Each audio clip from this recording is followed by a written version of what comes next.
irmãos e irmãs, na celebração de hoje nós meditamos sobre um dos temas mais importantes, família. Nós podemos meditar sobre a família a partir de 3 diferentes perspectivas. A família de Jesus, a nossa família, e a família maior que nós participamos, que é a igreja. O evangelho de hoje nos fala sobre a família de Jesus. Jesus era obediente aos seus pais, mas acima de obedecer os seus pais, ele obedecia a Deus. Para os judeus, um menino acima de 12 anos já era considerado de maior. Nos nossos países, no Brasil, precisa ter 18. Antes de 18 anos não pode conduzir. Em Macau, antes de 18 não pode entrar no cassino. Antes de 18 não pode comprar bebida alcoólica. Entre os judeus era 12 anos de idade. Até os 12 Jesus obedecia aos pais em tudo. Quando ele fez 12 anos ele foi para o templo sozinho. E aí os pais se assustaram. Nossa Senhora, imagina, cadê o meu menino? Tem mãe que fala, eu não sei onde está o meu menino. E eu, mas qual menino? Aquele ali. Aí você vê um homem de barba de 50 anos. Então para a mãe o filho é sempre um menino. Mas Jesus era de fato um menino. E aí Jesus disse, eu preciso obedecer antes de mais nada o meu Pai e o meu Pai que está no céu. Querido pai, querida mãe, o que o padre vai dizer você sabe. De certa forma até dói um pouco ouvir. Mas você que é pai, você que é mãe, guarde assim no seu coração, mesmo que estas palavras parece que é como uma espada machucando a sua alma. Você não é dono dos seus filhos. Você não é propriedade dos seus filhos. Eles vão fazer aquilo que eles quiserem da vida deles. Se eles quiserem ser um bandido, vai ser.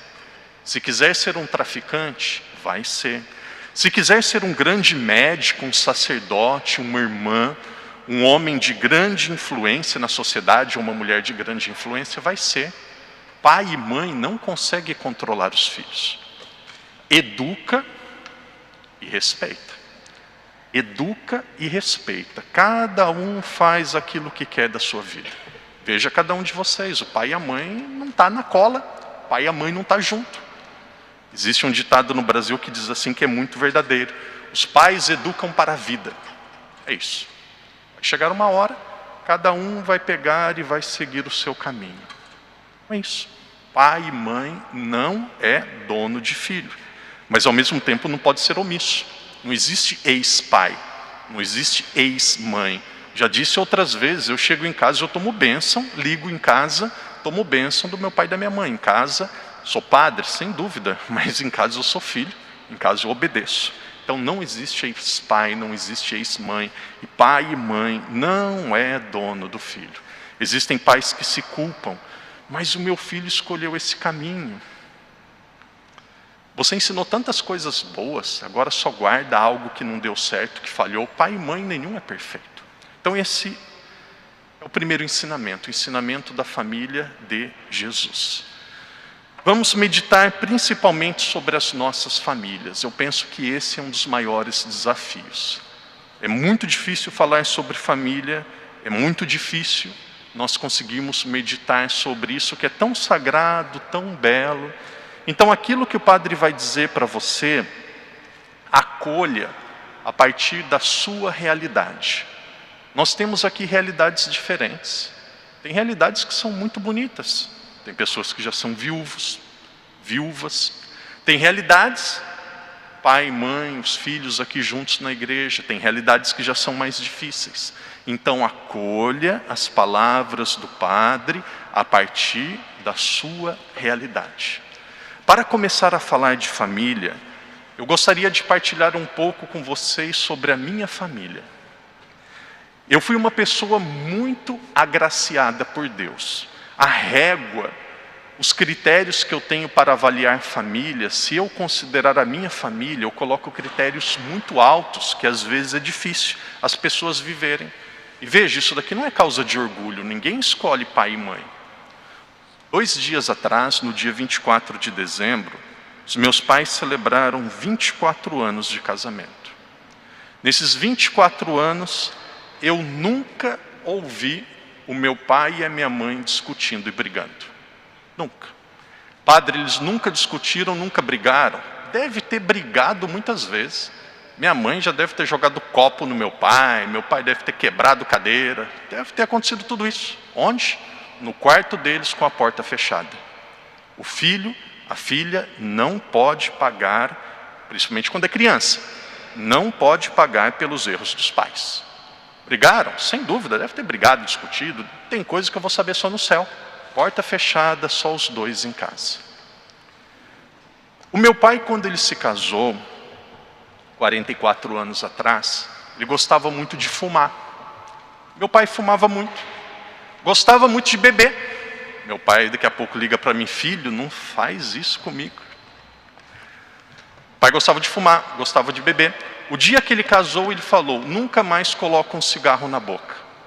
Nunca mais bebo fora de casa. 44 anos, não fuma, nunca bebeu em um bar. Bebe em casa, quando eu estou lá, bebe às vezes com os amigos. Todos os pais precisam ser assim? Não, estou contando para vocês um exemplo que deu certo. Há 44 anos atrás, agora principalmente para as mulheres, era diferente. Hoje já é muito difícil, mas eu vou falar o que aconteceu. Minha mãe estudava magistério, seria professora. Quando ela se casou, ela disse, a minha prioridade vai ser cuidar dos meus filhos. E o meu pai disse, eu dou conta. Trabalhava das 7 da manhã às 8, 9 da noite. Deu conta, conseguiu. Hoje é mais difícil. Então eu fui educado num ambiente desse. Então eu tive essa graça, uma graça rara. Pois eu fui para o seminário. Tive um ano que nós chamamos de propedêutico, depois um ano de filosofia, segundo ano de filosofia. Depois eu fiz uma etapa de preparação para os votos religiosos, chamado postulantado, noviciado. Depois o superior disse, agora é hora de você ir em missão. Nós vamos abrir uma paróquia, uma casa da congregação na Amazônia. E você é o escolhido. Você, outro fráter, outro que tem os votos, que é irmão, seminarista, era mais ou menos parecido com o Adriano, devia ter uns 24, 25 anos, e você vai com o padre. E eu cheguei lá, em uma cidade chamada Marabá, no Pará, eu estranhei muito, porque as pessoas viviam juntas e não se casavam na igreja. E aí alguns comungavam sem poder comungar, outros não recebiam a comunhão, alguns estavam afastados da igreja. E eu falei para o padre Mário Maestre, padre, a coisa aqui está meio atrapalhada, o povo vive junto, mas o povo não casa. Tem 100 pessoas participando da missa, 5 recebem a comunhão, tem que fazer alguma coisa. Ele disse, tem que fazer mesmo, você faz. Um ano, reuni todos aqueles casais, 19, formação, praticamente todas as semanas. Com os homens eu ia pescar, de vez em quando jogava futebol, com as mulheres de vez em quando ia ver as mulheres cozinhar, rezava o texto. Um ano, formação. Tinha gente que já tinha filho de 25, 30 anos, filho barbado. E aí depois de um ano, vocês já estão preparados, vamos casar na igreja? Vamos resolver esse problema? Padre, casa na igreja, as coisas só complicam. Quantos casamentos vai bem, casa na igreja, começa a dar problema? É isso, padre? É, isso acontece. Por que acontece? Porque se você faz uma promessa diante de Deus e não vive as promessas, a bênção não vem. Mas se você vive, o casamento melhora e melhora muito mais. Enfim, casaram-se. 19. Há umas 2 semanas atrás, uma madrinha que eu tenho de ordenação, mandou uma mensagem dizendo, padre, você lembra daqueles 19 casais que você preparou durante um ano para se casar na igreja? Eu falei, lembro. Como que eles estão? E aí, isso já foi em 2006, 2007, tinha gente que eu acho que não era nem nascido, já fazem 15 anos. E aí ela disse, os 19 continuam casados. 19 continuam casados, com filhos e netos. Ah, o padre Daniel preparou. Não é porque o padre Daniel, eles tiveram uma preparação boa. A palavra não é segredo, dicas práticas para um bom casamento. Primeira coisa em um casamento, amor, padre. Não. Primeira coisa em um casamento não é amor. Vai chegar algum momento no casamento que o casamento vai ser mais cruz do que amor. Primeiro sentimento e realidade em um casamento maduro: respeito. Respeito. Nem filho gêmeo é igual. Imagina uma pessoa criada por outro pai e por outra mãe. O tempo vai passando e vocês vão percebendo que vocês são mais diferentes do que imaginavam. Respeito é diferente. A sua mulher vai ficar feia. Seu marido vai deixar de se cuidar dele. Lembro quando eu estava no seminário Parentes, um formador sentou o seminarista, bateu nas costas e falou: já vi muito padre bom deixar a batina por causa de mulher. 99% se arrependeu. Paixão, filho. Chamava a gente de filho. Paixão, filho. E mulher sabe manipular, hein? Toma muito cuidado com mulher em pastoral, porque mulher bagunça a cabeça do homem. Paixão, filho, dura 3 anos. Depois de 3 anos, acabou. E aí jogou tudo para o alto. Vai dar errado. E aí a gente conversava, ele aconselhava.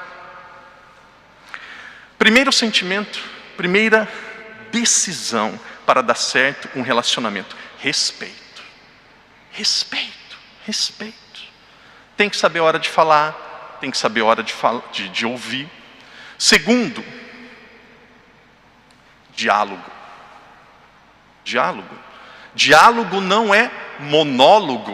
Monólogo é quando um fala e o outro escuta. Diálogo é falar, escutar, saber respeitar. Terceiro, aí é o amor. O amor começa como atração física, eros.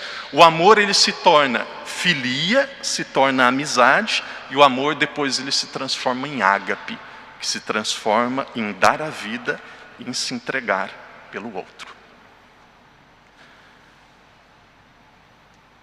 Padre, existem pessoas que estão no segundo casamento, e é uma realidade que nós vivemos muito na igreja. Então o padre, de uma forma breve, agora ele vai dar uma catequese para vocês.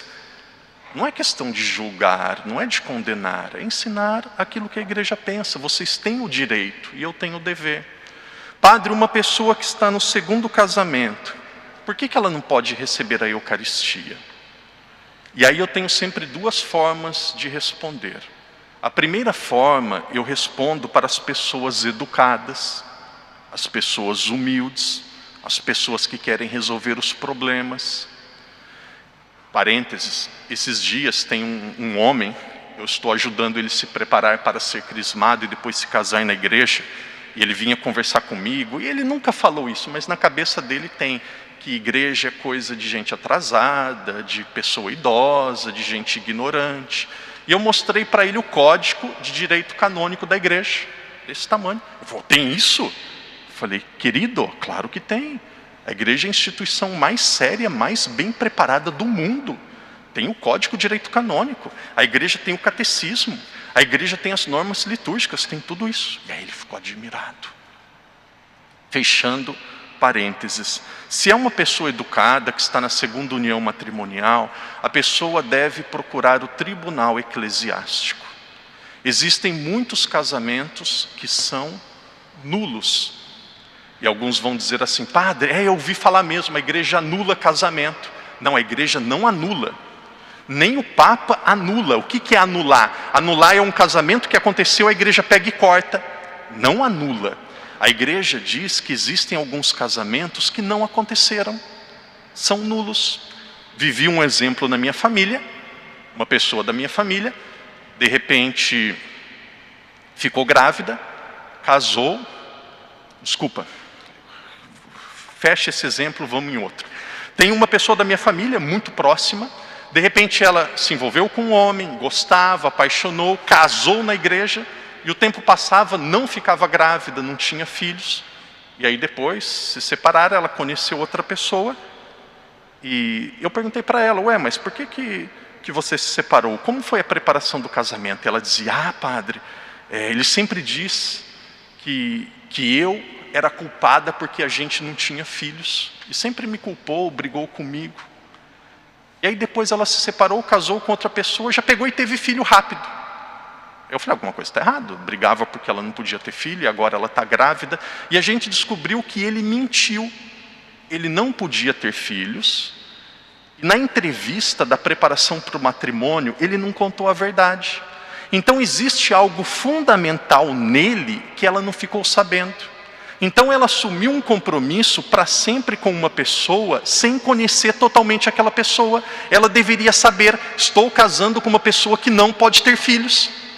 Então ela pensou que estava casando com uma pessoa e estava casando com outra.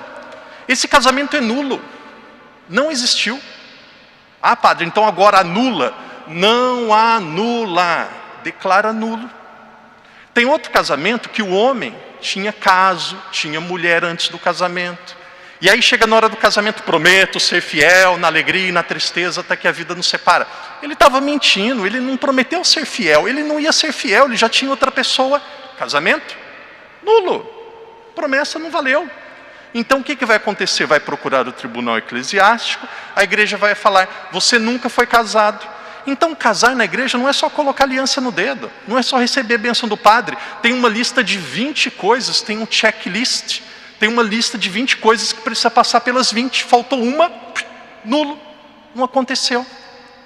Muitas pessoas que vivem segundo união matrimonial devem resolver o problema, procura o tribunal eclesiástico, vai lá, conversa a igreja, se tem matéria, a igreja vai lá e declara nulo. Existem muitas pessoas que acabaram se separando. Padre, então uma pessoa que está em segunda união matrimonial, ela não pode receber a comunhão, porque ela não está em comunhão plena com a igreja. E tem alguns que brigam com o padre. A igreja exclui, a igreja proíbe, a igreja é machista, a igreja não sabe a dor dos outros. E tem gente que briga. E aí com esses que são briguentos, arrogantes, eu digo assim, ninguém colocou uma corda no seu pescoço e obrigou a você se casar. Você pediu para a igreja aceitar que você ficaria com aquela pessoa até que a vida o separasse. O que a igreja está fazendo é apenas levando a sério aquilo que você prometeu. A igreja leva a sério. Agora você corta e quer que a igreja corta? Não, a igreja está levando a sério. Padre, uma pessoa que se separa, está sozinha ou está sozinho, pode receber a comunhão? Claro que pode. Claro que pode, para Deus está casado ainda. Padre, as pessoas devem se separar sim ou não? Normalmente, quase todos os casos de pessoas que vieram pedir ajuda, que conversaram comigo, não se separaram. Mas tem alguns casos que vai acontecer a separação. Qual que é o critério para saber que um casal não pode mais, não consegue mais viver junto? Não é o padre que vai decidir, é os dois. Quando a dignidade da pessoa está em risco. Dignidade física, dignidade moral, dignidade mental. Por exemplo, dignidade física. O homem bebe, bate na mulher, é agressivo. Como que eu vou falar para essa mulher, aguenta sua cruz, fica com ele, é coisa da vida? Como que eu vou falar para a mulher, aguenta, que isso? Não dá para falar. Não vou mandar separar, mas se quer separar, a dignidade está em risco. Não dá para colocar na mesma casa e para viver junto. Não dá, não dá. A igreja não é maluca. A igreja não pode ser inconsequente. Dignidade está em risco. Dignidade moral. Tem homem que sai de casa, atravessa a fronteira, tem mulher fora. E volta para casa todo sujo de outra mulher. Não vou entrar em detalhes, vocês já estão entendendo o que eu vou fazer, o que eu quero dizer. E aí depois quer usar a esposa. Vem para casa para quê? Para pegar roupa, para pegar comida, para pegar dinheiro e ir embora. A mulher tem que aceitar um homem sujo desse em casa? Se ela quiser, ela não é obrigada. Isso não é um homem, é um macho, é um cavalo, é um animal. Não é um homem, isso não é atitude de homem, isso não é atitude de gente decente. Ela tem que aceitar, se ela quiser. Então veja, uma pessoa dessa, ela está diminuindo a sua dignidade. Ela não tem mais dignidade de mulher, coitada, pela minha família. Tranquilo, aceita, mas eu não posso obrigá-la a aceitar isso. Tem pessoas que são doentes da cabeça. Deixa os filhos doentes, deixa o esposo doente, ou deixa a esposa doente, como que eu vou mandar ficar junto? Vai todo mundo para o buraco e fica todo mundo doente? Então, a igreja, ela é sábia. O padre encerra a reflexão dizendo assim para vocês: rezemos pelas nossas famílias, façamos o possível para nós ajudarmos as pessoas que têm dificuldades, aqueles que são casados, aqueles que têm filhos. Cuide da sua família como um grande tesouro. Vocês que são pais, os filhos de vocês, eles devem ser educados, principalmente a partir do exemplo. Eles querem ver em cada um de vocês aquilo que é certo. Que Jesus nos ajude, que Jesus ajude a todas as famílias, independente da forma que elas estão, a terem paz, a se santificarem, e aqueles que têm maiores dificuldades, maiores problemas, procure a igreja. Vamos ver como resolver ou amenizar o seu sofrimento. Que Deus nos ajude, que Deus abençoe as nossas famílias, que através do exemplo da família de Nazaré, nós tenhamos santas famílias.